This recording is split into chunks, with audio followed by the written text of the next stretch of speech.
नमस्कार, मैं हूँ लीला। स्वागत है आपका हमारे चैनल में। आज का विषय है माल मास में तुलसी पूजा कैसे करें और अपनी मनोकामना की पूर्ति के लिए तुलसी पौधे को क्या ऐसा बांधें कि हमारी मनोकामना जरूर पूर्ण हो।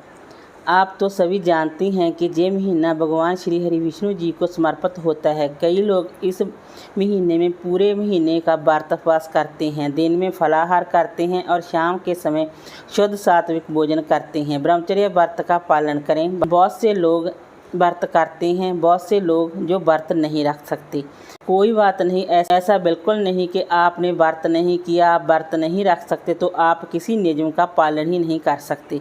आप भी नियमों का पालन कर सकते हैं और माल मास के महीने में भगवान विष्णु और भगवान शिव जी भोलेनाथ जी की कृपा प्राप्त कर सकते हैं।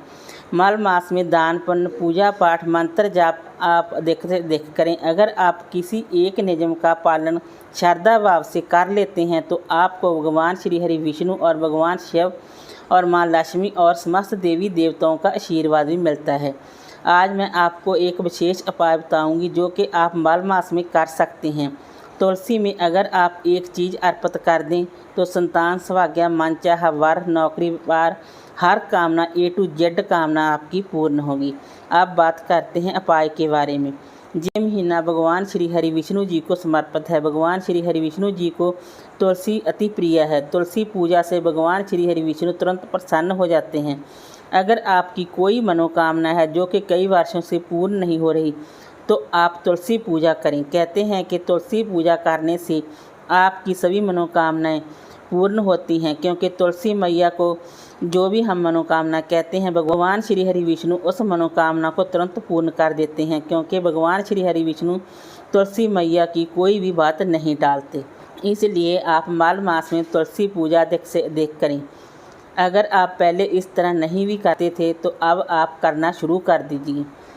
माल मास में तुलसी पूजा कैसे करें। माल मास चला हुआ है, ऐसे में आप ब्रह्म मुहूर्त में उठ ही जाते होंगे। अगर आप इतनी जल्दी नहीं उठ सकते तो आप सूर्य उदय से पहले उठकर स्नान करें, शुद्ध वस्त्र पहने और सबसे पहले आप सूर्य देव को जल अर्पित करें। तो पूजा पाठ करें जो आप अपने घर के मंदिर में करते हैं। भगवान श्री हरि विष्णु जी की पूजा आराधना करें। उसके बाद आप तुलसी पूजा करें। आप भगवान शालग्राम जी की पूजा कर रहे हैं तो आप चाहें तो तुलसी मैया और भगवान शालग्राम जी की पूजा एक साथ कर सकते हैं, क्योंकि तुलसी और शालग्राम जी की पूजा से बहुत अधिक फल प्राप्त होता है। अगर आप तुलसी और शालग्राम जी की पूजा एक साथ नहीं कर सकते हैं तो कोई बात नहीं, आप तुलसी पूजा करें। तुलसी पूजा करने के लिए सबसे पहले आप एक पूजा की थाली तैयार करें। उस थाली में आप एक पात्र में आप थोड़ा सा कच्चा दूध लें, एक पात्र और लें, उसमें आप जल लें और धूप लें, दीप लें। आप आटे का भी ले सकते हैं और मिट्टी का भी ले सकते हैं और धातु का भी आप दीप ले सकते हैं। उसमें शुद्ध घी और गोल बाती लगाकर अपनी थाली में रख लें। भोग प्रसाद रखें। भोग प्रसाद में आप मिश्री, पतासे, पंचमेवा या कोई फल, गुड़ आदि रख सकते हैं।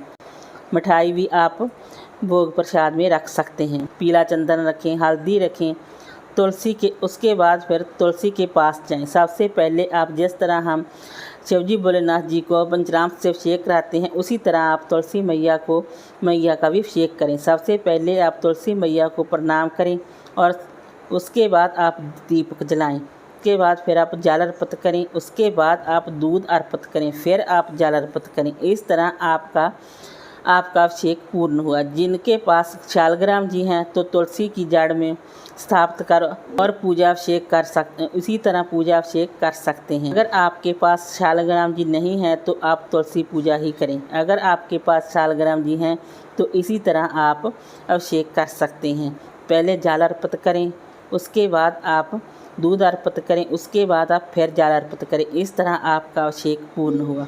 जब आप पहले दिन पूजा करें तो आप तुलसी के पौधे में कलावा बांध दें। अगर आपकी कोई विशेष मनोकामना है जो काफ़ी समय से पूर्ण नहीं हो रही तो आप उस कलावे को तुलसी के पौधे में बांधें। इसके बाद आप पीला चंदन लगाएं या फिर हल्दी भी लगा सकते हैं। चावल अर्पित करें, फूल अर्पित करें, भोग अर्पित करें। अगर आप मिश्री, पतासे, गुड़ का भोग लगा रहे हैं तो आप किसी प्लेट में रखिए, क्योंकि मीठे को चींटियाँ लगती हैं जो कि तुलसी की जड़ को भी खा जाती हैं और तुलसी के पौधे को नुकसान पहुँचाती हैं। इसलिए आप प्रसाद, कोई भी मीठा प्रसाद हो वो आप किसी प्लेट में ही रखें। पूजा के बाद आप परिवारजनों में बांट सकते हैं। तुलसी के पौधे में अपनी कामना कहते हुए ही कलावा बांधें। जब आपकी कामना पूरी हो जाए तो इस धागे को खोलकर बहते हुए जल में भी प्रवाहित कर सकते हैं। अगर आपके घर में कच्ची जगह है उस जगह पर खड्डा खोदकर भी आप गाड़ सकते हैं, जहाँ फिर किसी पीपल वृक्ष के नीचे भी आप खड्डा खोदकर गाड़ सकते हैं। इस तुलसी पौधे को शाम के समय आप दीपक अवश्य जलाएं। दीपक जब भी आप दीपक जलाएं आसन देकर ही जलाएं, बिना आसन से आप दीपक ना जलाएं। अगर आप बिना आसन से दीपक जलाते हैं तो आपका पुण्य, दीपक जलाने का पुण्य धरती में समाहित हो जाता है। इसलिए आप जब भी दीपक जलाएं आप आसन देकर ही जलाएं। आसन आप फूलों का, पत्तों का, किसी चीज़ का भी आप, या फिर आप नीचे कोई टुकड़ा रख सकते हैं, पत्थर का कोई टुकड़ा रख लें, या फिर आप प्लेट में दीपक लगा सकते हैं। दीपक आप गमले में ना रखें, क्योंकि दीपक की ताप तुलसी के पत्तों को नुकसान पहुँचाती है। इसलिए दीपक आप तुलसी के गमले से हट कर रखें। शाम के समय आपने सिर्फ दीपक ही जलाना है। तुलसी को आपने टच नहीं करना, ना ही आपने पत्ते तोड़ने हैं, ना ही आपने जल देना है। बिना स्पर्श किए हुए तुलसी को दीपक जलाएं।